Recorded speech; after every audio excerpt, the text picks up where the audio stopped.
সুতরাং আমি আপনাকে যা দান করেছি তা গ্রহণ করুন এবং কৃতজ্ঞ হন।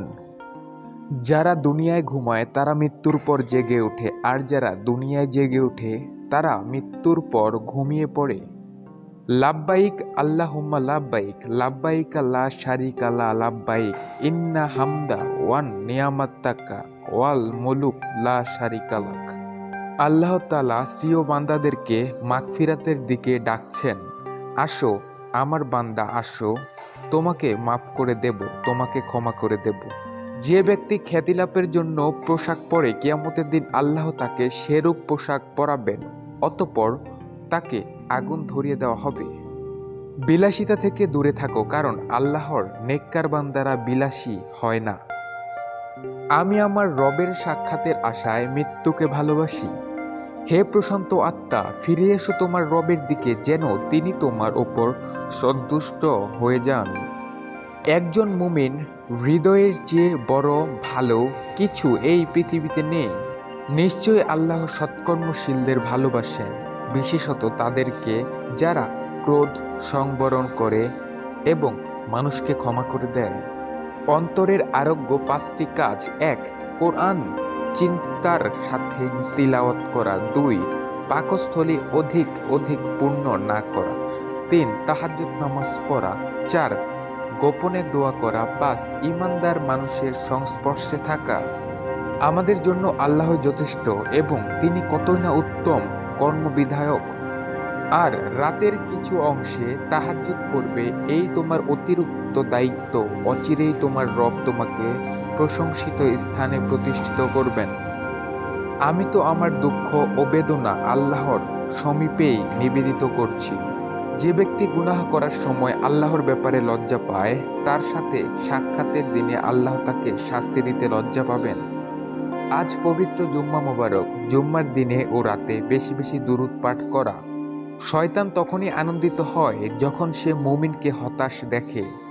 যদি তোমরা প্রকাশ্যে দান করো তবে তা উত্তম, আর যদি তোমরা তা গোপনে করো এবং তা অভাবগ্রস্তদেরকে দান করো তবে তা তোমাদের জন্য আরো উত্তম। হে আল্লাহ, আমি তোমার কাছে দুনিয়ার ফিতনা থেকে আশ্রয় প্রার্থনা করছি।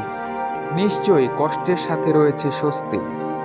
নিশ্চয়ই আল্লাহ আপনার দুঃখগুলো শুনছেন এবং দেখছেন, একটু ধৈর্য ধরুন।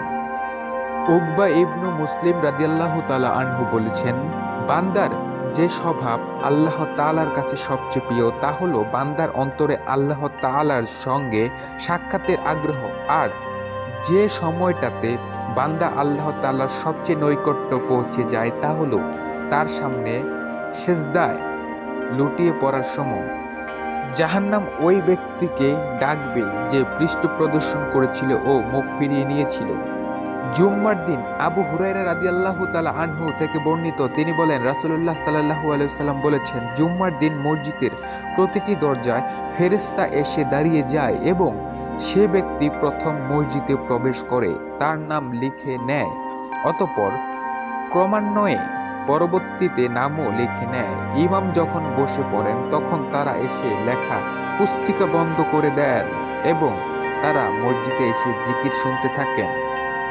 আর এটাও হতে পারে যে যা তোমাদের জন্য কল্যাণকর তাই তোমরা অপছন্দ করছো। যারা তাদের রবকে না দেখেই ভয় করবে তাদের জন্য রয়েছে ক্ষমা ও বড় প্রতিদান। নামাজ পড়ো, নিশ্চয়ই আল্লাহ তোমায় সঠিক পথ দেখাবে। জুম্মা মুবারক। কেন আমি তার ইবাদত করব না যিনি আমাকে সৃষ্টি করেছেন, আর তারই কাছে তোমাদেরকে ফিরে যেতে হবে। মুমিন তারা যারা অনর্থক ক্রিয়াকলাপ থেকে বিরত থাকে। অন্যকে অবজ্ঞা করো না, হতে পারে সে আল্লাহর নিকট তোমার থেকেও ভালো, উত্তম ও অধিক নিকটবর্তী। যারা নিজেদের সালাতের হেফাজতকারী হয় তারাই জান্নাতে সম্মানিত হয়।